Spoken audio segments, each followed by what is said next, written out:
The entire Texas National Guard called to duty in southeastern Texas. Close to 12,000 members have been helping with search and rescue efforts and delivering supplies and water to people in need. Brigadier General Pat Hamilton is here. He is a dual status commander for the Texas National Guard. Sir, I know you are very busy and that the men and women that are serving there are happy to do it, but they're probably quite tired and very busy as well. So thank you for joining us here. If you could bring us up to date, how is the Texas National Guard helping right now? What's the status? Well, first of all, it's not just the Texas National Guard. The dual status commander role allowed me to command all of the Department of Defense, National Guard from other states, all the Department of Defense assets coming into the area, and that's been tremendous. Right now, our main focus is in East Texas, where we are still doing search and rescue evacuations because of the high water.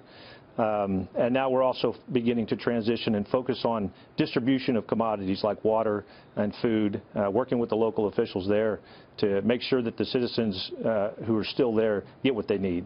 I mean, it's incredible when you think about when that storm made land and how far we are from that date now, that the challenges are still so great. I mean, you're bringing in so many people want to help, and they're serving and happy to do it. How do you handle that logistically?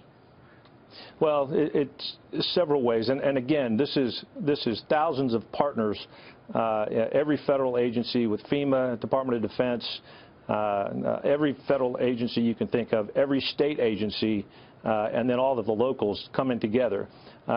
What's more phenomenal to me is that the local support, even from other states, has been flowing in unbelievable numbers. All of that being coordinated through the State Division of Emergency Management. We support them moving things out to the people, working with the local judges and county officials. It has been a coordination effort like none I've ever seen before. You know, there are a few pictures we're showing there on the screen of members doing their jobs and getting the food and getting the water out to where it needs to be. You know, when you talk about the standing water that's there, we just had Steve Harrigan, one of our reporters, standing in front of a highway that literally looks like a canal. There's so much water still in the ground and roads are still covered in water.